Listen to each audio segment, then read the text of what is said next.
Hydrological cycle, the beginning point is always the rays of the sun incident on the topmost layer of the open water bodies or the surface water bodies.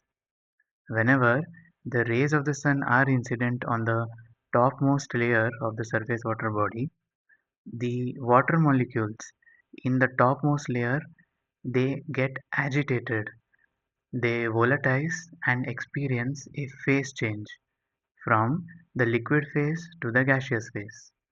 I think we all know, and that is known as evaporation. The liquid evaporating to form vapor molecules. These vapor molecules, which are warmer in nature, as and we know the warm air always rises above the cold air parcels. So this warm air will rise and rise up to a point where slowly, gradually, due to the dry adiabatic lapse rate, it will lose its heat at 1 degree centigrade per meter. It will lose the heat, and at some point it will say come together to form a cloud. Okay, these vapor molecules then, with the help of the wind or the Coriolis force, which causes the wind, it will get dispersed over large distances. Now these clouds, again, they will become at a point so heavy with these vapor molecules that they will experience a phase change, again from the gaseous phase to the liquid phase, which is known as condensation. Now, there are many condensation nuclei or small dust particles which are suspended in the atmosphere. Whenever these vapor molecules come in contact with the condensation nuclei, they will wrap around it, or they will gain enough surface tension to form a bubble. Now these bubble or droplets, by the virtue of gravity, they will always travel downwards in the form of precipitation. That is precipitation, and precipitation has several forms like rain, hail, snow, sleet, mist, fog, correct? So precipitation will fall usually on the ocean, since the earth is 70% oceans, and on, also it will form on the land surface, correct? Whenever and land is covered mostly by trees, mostly by the forest, green cover. So precipitation which falls on the ground, it will say some of it will reach the groundwater table here much before it reaches the open water body, and that will reach as a groundwater flow. But that part of the precipitation which reaches the open water body first before it reaches the groundwater flow means it does not have sufficient penetration inside the soil surface. It will flow as a subsurface flow.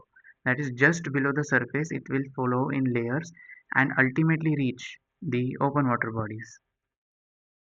Okay, so that is the distinction between the groundwater flow and the subsurface flow. Then the rain which falls on the trees, right? It will get suspended temporarily on the leaves, on the branches because of the trees, and ultimately it will fall again on the ground surface, from where it will again experience a subsurface or a interflow, the groundwater flow. Correct? That there are certain terms to denote all these phenomenon, which we'll see. Say, evaporation is nothing but the phase change from the liquid to gaseous phase. It happens not just from the open water body, it happens from the land as well. The land, because the soil has a grain size distribution, water will always try to penetrate the land because it has a porosity and try to reach the groundwater flow by virtue of gravity. So whenever the sun rays are incident on the land gets dried up because the water is getting evaporated. It is having a phase change from the liquid to the gaseous phase. Correct? Then another is transpiration. Whichever loss of water occurs from the stomatal openings of the plants. Now every leaf has stomatal openings at the bottom side or the underside of the leaf. Whenever the stomata are open, it carbon dioxide it takes in, and whenever the stomata is closed, oxygen and water are released. So when the stomatal openings are in a closed position, the transpiration occurs or loss of water through the stomatal openings of the trees. That is transpiration. So again, water is lost to the atmosphere. Now, evapotranspiration is when the the evaporation is occurring from nearby the trees or plants. Wherever plants are in a close proximity or locus, whenever evaporation is occurring, we call it a combination of evaporation and transpiration. Okay. Similarly, whenever the water is held up, say water precipitation is falling on the trees and water is being temporarily suspended by the leaves, by the branches, by the trees before it is incident on the ground surface. We will call it an interception or an intercepted flow. Okay, because water is being held up there temporarily. As you can see here on the leaves, some droplets are held, some droplets fall on the ground, some are held on the leaves. Ultimately, after some point, they will either experience evaporation or they will reach the ground again. They will infiltrate after some point.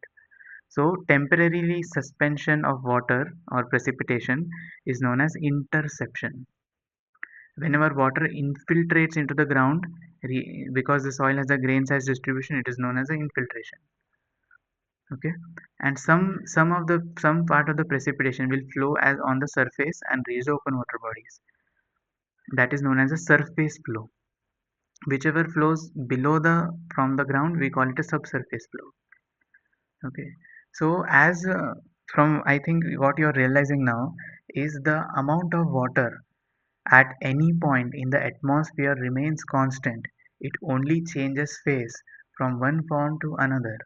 That is the principal concept of the water cycle, or call it the hydrological cycle, that it has no end and no beginning. It is a continuous cycle, and the amount of water is always getting exchanged from the vapor phase to the liquid phase. Okay, so that is the hydrological cycle, and these are some components of the hydrological cycle. So I hope that's clear. And in the next, uh,